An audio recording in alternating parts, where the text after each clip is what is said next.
Hey, another day, another dub for the New Jersey Devils. Unofficially, of course, but still a lot to break down and a lot to get excited for. Buckle up, everybody. Lots to talk about on today's episode of Locked On Devils. You're Locked On Devils, your daily podcast on the New Jersey Devils. Part of the Locked On Podcast Network, your team every day. Hi, this is Bryce Salvador, and you're Locked On Devils with Trey Matthews. Scores! Oh, Stevens stepped up, nailed it. Brodor's got the puck. What a shot. The Devils win the Stanley Cup. Alrighty now, what is up, New Jersey? Welcome back to the Locked On Devils podcast here on the Locked On Network. I'm your host, college hockey play-by-play announcer, and also Devils writer for Pucks and Pitchforks, Trey Matthews. Second game, unofficial games, of course, but second dub for the New Jersey Devils as they came out victorious against the New York Islanders by a score of 4-1. Now, in the last episode, I talked about how the New Jersey Devils look a lot more polished on the rink. They looked like they came out with a lot more aggression. It seemed like they had a strategy and a game plan that worked best for their organization, despite Jack Hughes not playing in the last game, despite Ondrej Palat not suiting up in the last game, Alexander Holtz, Dougie Hamilton, all those guys.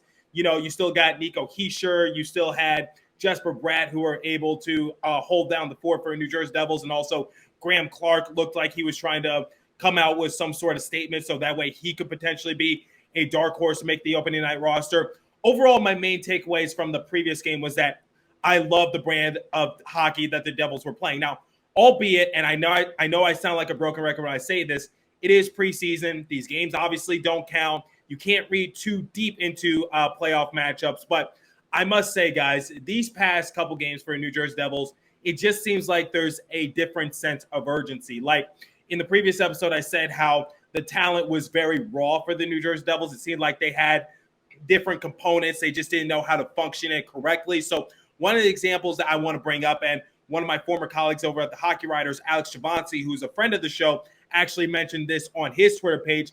He said that the New Jersey Devils during their power play were playing below the net. And everyone was just stunned by that just because, you know, the past year or so, we've been talking about how awful the power play has been for New Jersey Devils, how they look like a deer in headlights. Seems like they just pass the puck around at the point. It just seems like they're afraid to try to penetrate on in and just try to find the back of the net. And then in this sort of game, like I said, games don't count, but still some notable things to take away from all this. The New Jersey Devils have a better game strategy, and it goes to like their power play. And Alex Chavancy, once again, pointed out playing below the net. And that's a huge step up. It means that the New Jersey Devils are switching everything up. Doesn't look like they're scared. And, you know, I saw the comments responding to Alex Chavancy saying that Mark Recchi is seeing left and right now. Like he is, you know, being dizzy, albeit he's not behind the bench for the Devils anymore.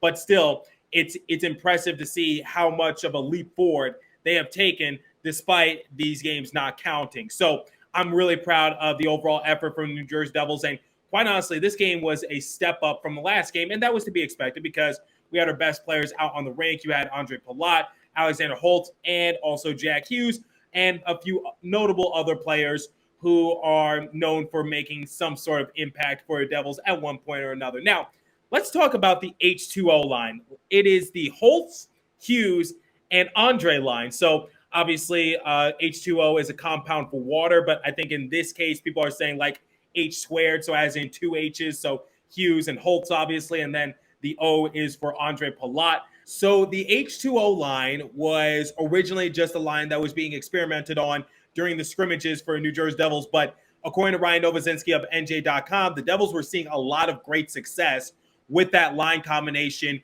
during the course of practice, during the course of scrimmages. So they decided to stick to it because, remember, we were projecting for Ondrej Palat to be on the second line. We were projecting for Jack Hughes to be on the first line with Dawson Mercer and Yegor Sharangovich. And then we were debating as to whether or not Alexander Holtz would make the opening night roster for New Jersey Devils. And quite honestly, guys, I think it would be somewhat insane to say that Alexander Holtz is going to start the season out in Utica because I think he is solidifying himself a role. And we'll talk about that a little later in the episode. But for right now, I still want to keep the focus on the H2O line. Just an impressive showing because let's start with Ondrej Palat because I think, despite Jack Hughes being the better player on that line combination, I think Ondrej Palat is the glue piece for it because he's the grizzled veteran. He's the one who's made championship runs. He's the one who has that experience.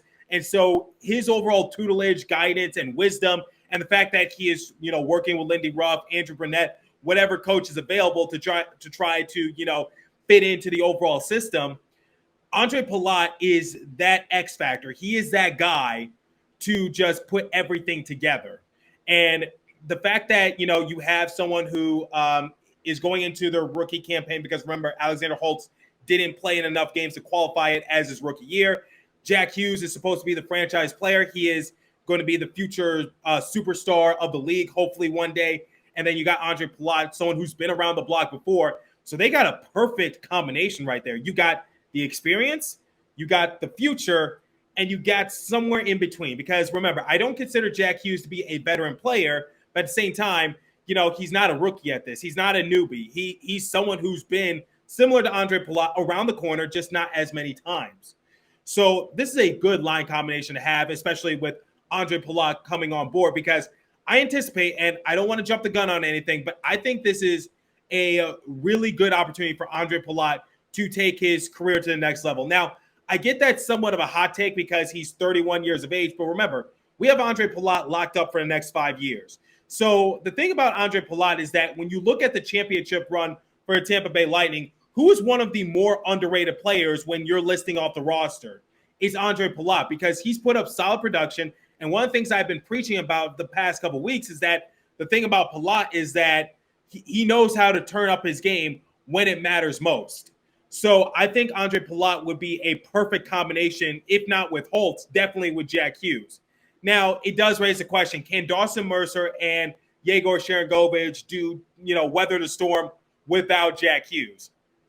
Once again, I'll talk about that a little later in the episode, but I'm loving Ondrej Palat on that line with Holtz and Hughes. And now let's talk about Alexander Holtz, because we've talked a lot about his scoring and the fact that he's gotten faster, the fact that he's gotten stronger, but his playmaking ability has been pretty nice. And it doesn't just go to that goal that he assisted on for Jack Hughes. He was able to just help feed other players as well, because Ondrej Palat one time had a pass to him and Alexander Holtz was a little too wide, but he was able to recoup it. But overall, Alexander Holtz, and I think the one thing that's been underrated about his overall game, and the one thing that we need to talk more about, is just his playmaking ability. And it's sort of showing shades to Jack Hughes, because we talk a lot about Jack Hughes' scoring, but the one thing that we also preach heavily about is his playmaking ability and the fact that he's able to make the players around him better. So the fact that, this is essentially going to be our top line because of Jack Hughes.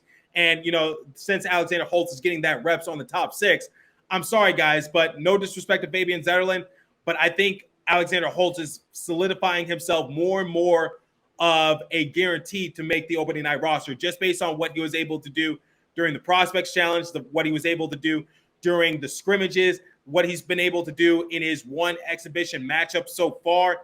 I think Alexander Holtz deserves that one of those final few roster spots for New Jersey Devils. So I think Holtz has been doing great, and he had 4 shots on goal, which was tied for Sharangovich for tops on the team for the Devils.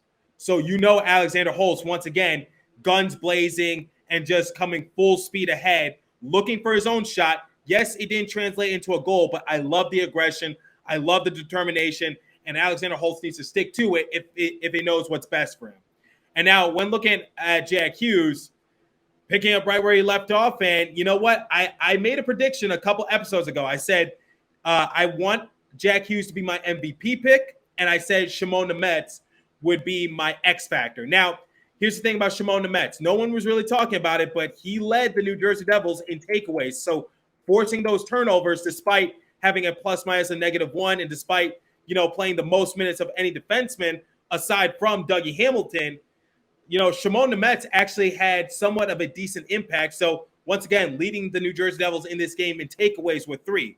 So my predictions are starting to come into fruition just a little bit. So I said Jack Hughes would be the MVP. I don't think you give Jack Hughes the MVP this game because there were so many other players who had great impacts. But, you would be crazy not to say that Jack Hughes had some sort of an impact on this game. And you know what? His one shot on goal was a goal, so I'm happy for Jack Hughes in that case. So once again, that H2o line, chef's kiss, just working wonders right now. Now, what's going to happen in the next game, I'm not really sure, but it's working right now. And Bill Spalding, the new play-by-play announcer, which, by the way, when I first tuned into the game, I had to keep reminding myself that Cangelosi is no longer the play-by-play announcer, because I was like, wait a minute, am I listening to the Islanders feed? No, I was like, oh, right, new play-by-play guy, Bill Spalding. But, Ken Danico said it best as Bill was, trying to talk about the H2o line, which is, the preseason is where you build chemistry. It's where you build dynamics. And I think that's what the New Jersey Devils have been trying to do with Holtz, Palat, and also Hughes, which is build the chemistry between those two players. Now, does raise the question, what's going to happen to Yegor Sharangovich and what's going to happen to Dawson Mercer? Now, we'll talk about that momentarily, but first, I want to bring you guys the first and only live read this morning, and it comes from our friends at BetOnline. So BetOnline.net is your number one source for all your football betting info this season. Find all the latest players developments, team matchups, news, podcasts, and in-depth analysis on every game you can find. And as always, BetOnline remains your continued source for all your sport wagering information with live betting and up-to-the-minute scores for every sport out there. It's the fastest and easiest way to check in on all your favorite games and events, including MLB, MMA, boxing, and golf. Head to BetOnline.net or use your mobile device to learn more about transaction. BetOnline, where the game starts. Please remember to gamble responsibly and visit our friends at Locked On Bets for all your betting needs there as well. So let's talk about a few other players who had notable outings against the New York Islanders, and let's start with the goalie tandem. So this time around, we saw the goalie tandem of Vitek Vanacek and Akira Schmid. Now, here's the thing. Going into this preseason, myself and a lot of other people have been preaching the fact that the huge X factor for the New Jersey Devils going into this year was going to be the goaltending situation. So in the last matchup, we saw Mackenzie Blackwood and Nico Dawes. And once again, this time around, we saw Vanacek and Schmid. Now, Vanacek, despite letting up a goal in period number one, similar to Mackenzie Blackwood, he had a really good outing. But, he didn't face the toughest shots in the world. And I'll explain what I mean by that momentarily. But first, I want to read a tweet from Alex Shabansi. Just as Blackwood did last night, Vanacek finishes the game stopping 0.21 goals above expected. Thought he made a few strong saves, even though he wasn't tested too often. So I think Alex Shabansi is hinting at the fact that in the previous game against the Montreal Canadiens, we were raving about how Nico Dawes and Mackenzie Blackwood were making great saves because despite the New Jersey Devils outshooting the Montreal Canadiens, it seemed like the Montreal Canadiens had more grade A chances, and I said it in the previous episode. But this time around, despite the shooting numbers being somewhat similar between the Devils and the Islanders, it just seemed like the Islanders didn't really give that many good shots on Vanacek or Schmid. So it made their night a little bit easier in between the pipes. That's not to take away from what they did. I'm just saying this time around, it was a lot tamer compared to the Canadiens game. And that's going to happen. But, ultimately, like I said, not to take away from Vanacek or Schmid, they did one hell of a job in between the pipes. And it looks like the goaltending, and like I said, I'm not trying to jump the gun on anything. Hopefully this does not jinx anything. But the goaltending seems to have improved a lot better for the New Jersey Devils because, we talked about Mackenzie Blackwood having a good outing. We talked about Nico Dawes having a good outing. We talked about Akira Schmid and Vitek Vanacek both having good outings. So, there's four goalies right there for the Devils. And like I said, and I'm going to keep saying it as often as I can, I think we should give Jonathan Bernier one chance to appear in one preseason game for like 20 or so minutes. Like just briefly, similar to what Akira Schmid this time around, just let him play for one period and just see how he's feeling because, I know it's a bit of a risk, but if he's playing in the scrimmages, he won't be going 100%, but it's just to give him some NHL action before we start with the overall recovery process. So that way he can return come late November, which is his ETA of returning. Now, let's talk about Miles Wood because Miles Wood, I feel as though had a great impact for the New Jersey Devils in this game because I felt his energy, and I think a lot of other people certainly felt his energy as well in this matchup. So you saw that Eric Haula goal, right? Of course you did because it was an electrifying goal. It was really exciting to see. And Eric Holla is definitely going to be one of the other X factors for the New Jersey Devils going forward. But I saw Miles Wood just running up ahead of the rink and just dropping on back for Holla, and Holla was able to get a good shot off. So I like that for Miles Wood. That's what we've been missing. We've just been missing more firepower on our bottom six. And I said it going into the season that if I need someone to just be that spark plug on the bottom six for the New Jersey Devils, yes, I'm looking at Eric Holla. Yes, he had a goal, but I'm also looking at Miles Wood and just trying to, set up for his teammates. And then you also saw Mercer getting an assist. And now this leads into the next talking point, which is now that Ondrej Palat, Alexander Holtz, and Jack Hughes seem to be all buddy-buddy, might not be the worst idea in the world to maybe roll out with that sort of line for the opening night matchup, just in case, because I think that they are meshing well with one another, like I just said. And we obviously play 7 preseason games, so we got 5 more matchups, and you best believe that we're going to see that line at least once or twice more for the rest of the exhibition matches. So if they continue to perform up to par, then it wouldn't be the worst idea in the world to maybe roll with that same line come opening night. Now, it raises the question, what's going to happen with Dawson Mercer and Yegor Sharangovich? Because that's the overall concern going into this year if you separate Jack Hughes from those two players, because we saw it. And, once Jack Hughes went down with his injury, second game of the year, you saw the production from Sharangovich start to dip. He was a healthy scratch a couple times. You saw Dawson Mercer. Sometimes he hit a wall, but when Jack Hughes was inserted into the lineup, Dawson Mercer took his game to another level, and it seemed like he went stretches performing really well.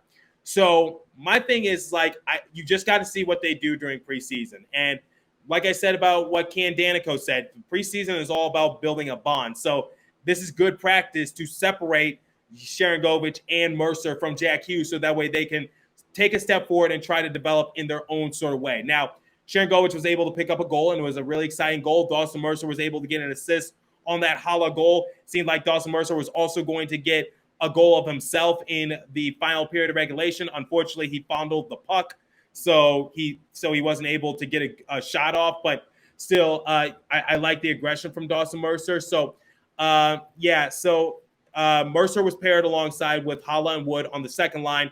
Obviously, Holla and Wood will be playing on the bottom six, but it's just for this game because obviously Nico Hischier wasn't playing in this game. Jesper Bratt wasn't playing in this game. So I think that goes without saying that Wood will not be a top 6 player. Sharangovich was playing on the bottom 6 with Zetterlund as the other winger position. So Sharangovich was able to get a goal, and I think Sharangovich will still be a top 6 player, and I think Dawson Mercer will be a bottom 6 player. But I think for Dawson Mercer, rely someone on like Eric Holla. That's the whole reason we got him, to provide some veteran leadership, because I think Eric Holla knows what his role is, which is create for your teammates and just try to be a capable player, because Holla is sure as hell a capable player because he can both play the center position and he can play the winger position if need be. So Eric Holla is definitely very versatile in that sort of aspect. So I think he knows the role is to help someone like Dawson Mercer develop in the right direction. That's,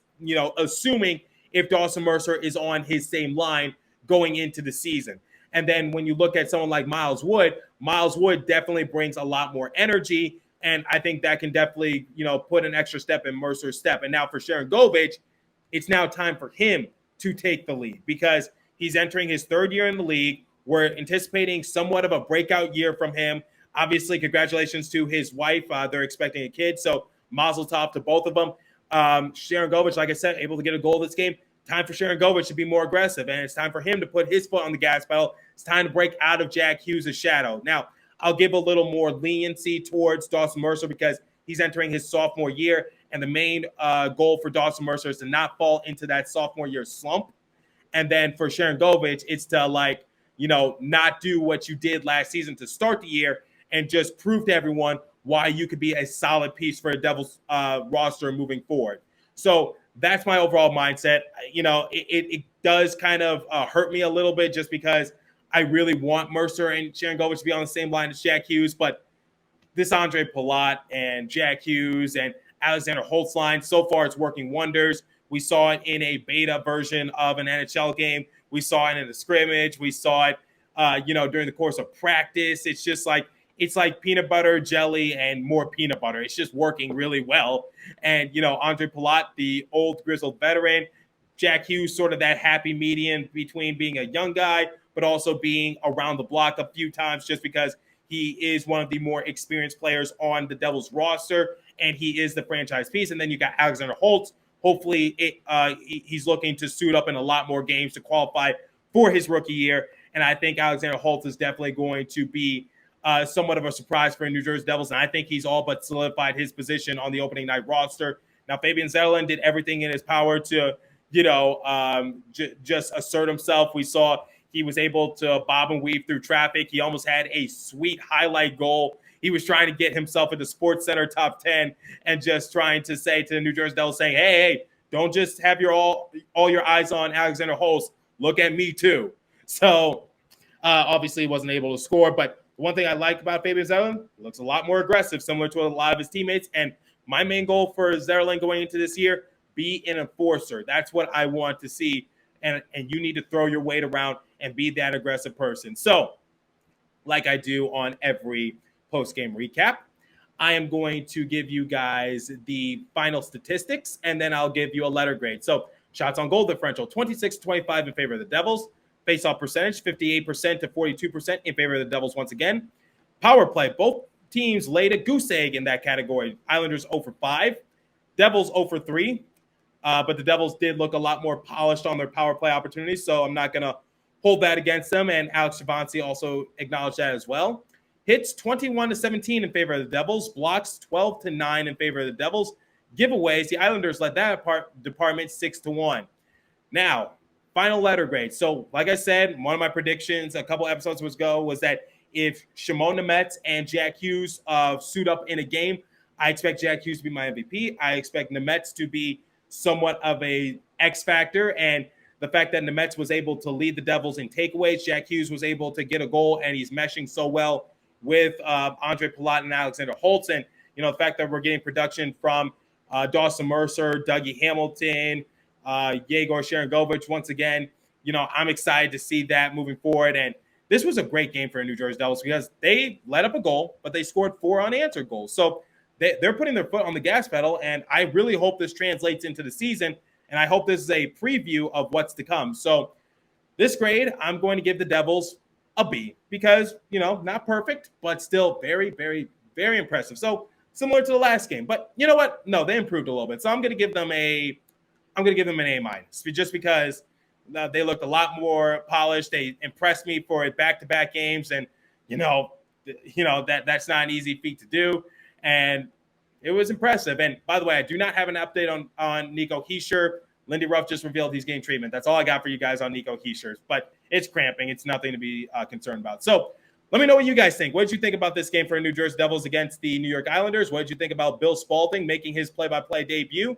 I think he has a good voice, and I think he is definitely going to be a good announcer. Obviously, Steve Cangelosi had to fill in for Doc Emmerich, and now Bill Spalding has to fill in for Cangelosi. So, big shoes to fill, but that's how it works in this industry. Trust me. Now, impressive game for the New Jersey Devils. Loved every bit of it, and I'm excited to see what they do in the next game. So let me know what you guys think. If you're watching on YouTube, leave a comment down below. If you follow me on Twitter, hit me up on my personal Twitter page and the show's Twitter page at Locked On Devils, and give me your comments there if you're listening on a podcast streaming service. As for today's episode, that's all the time I have for you. So continue to stay safe. Have a wonderful day, New Jersey. Go Devils. And I'll catch you guys in the next episode. Thanks for listening once again.